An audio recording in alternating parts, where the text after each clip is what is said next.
Hi, everybody. This is Saad. I hope that you're off to a good Sunday. If I were to ask you what are the key attributes that you look for in an MMA fighter, you'll probably come up with a whole bunch of very reasonable traits. The person has to be obviously an expert in various fighting uh, techniques.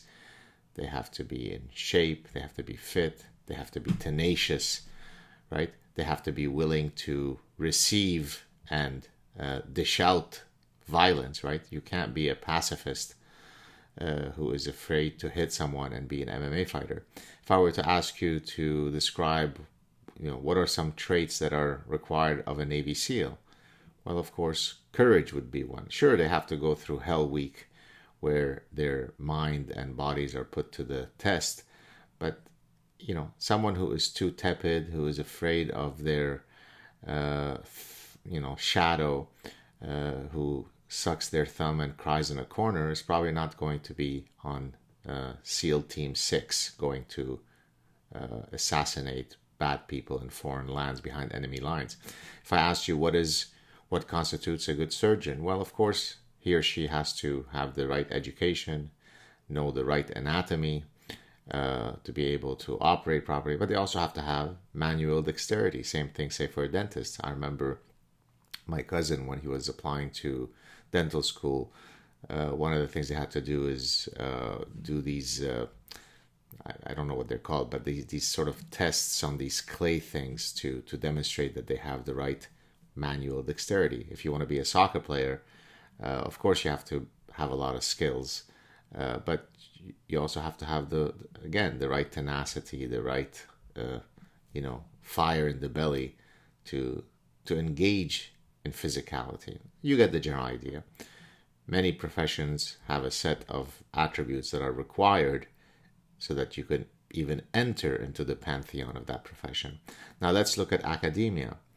Of course, to be an academic, you'd like to think intelligent, although, as I explained in The Parasitic Mind, the dumbest ideas usually come from academics. But you have to be intelligent, you have to be educated, of course. But what is missing from a description of what an ideal academic is, and now here I use the term academic not just as someone who weighs in their very, very narrow field, but a true intellectual. By the way, many academics are hardly intellectual. They're professional academics, they're professors, but you might have someone who is not nearly as educated, but who has much more of an intellectual bent. But anyways, here I'm talking about what a true, pure academic should possess. Well, they should also be intellectually fierce, right? You should select, if you like, on intellectual brawn.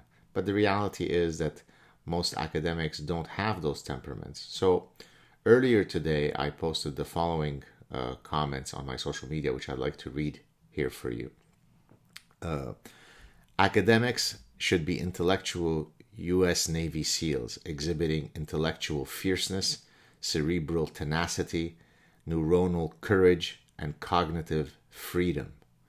Instead, most are afraid of their shadows, tepid to utter a single interesting or controversial syllable. Academia selects for cowardice.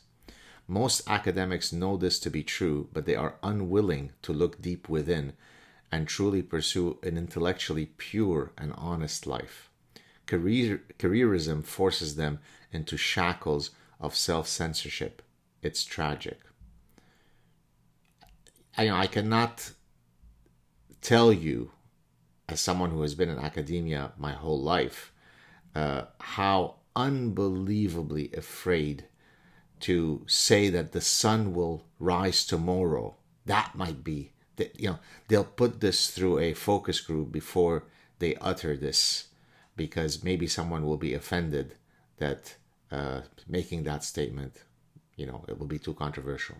That's not what an academic is. An academic should be an intellectual brawler, should be someone who is able to use all of their cognitive training, their intellectual acuity to go in every intellectual battle ready to defend positions using all of the skills and tools that they've been trained to possess.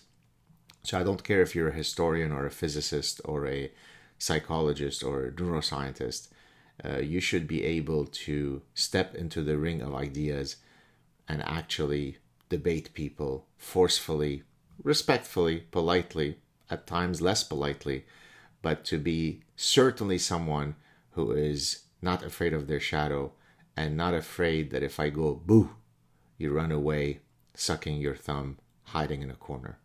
That's what a true intellectual is. Have a good day, everybody. Cheers.